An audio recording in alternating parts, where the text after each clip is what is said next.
All right, so you'll see here we're in ProofVault.io, and you'll notice the first thing is that we're in anonymous mode. So anything you add on here for right now gets deleted after 24 hours. It's just a way for you to play with it, get familiar with the product.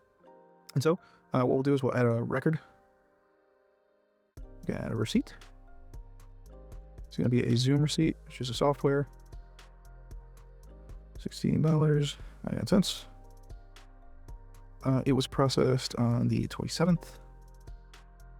Zoom. We then save the record. And there it is right there. And so it's going to track everything for that year specifically.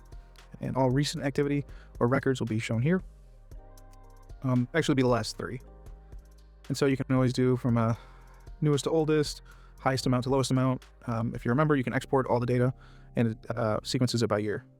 And then you can always go back to it, look at it, you can edit it, any details you want to, and you can always just click open to show the attachment.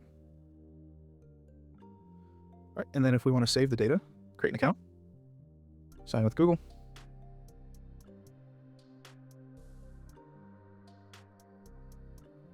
All right, after you selected your account, all you have to do is agree to the terms and service. And then your data will be right there on the screen. Boom. And here we go. And it's as simple as that. It's just a super easy way to start recording your deductions, receipts, or anything else you want to add.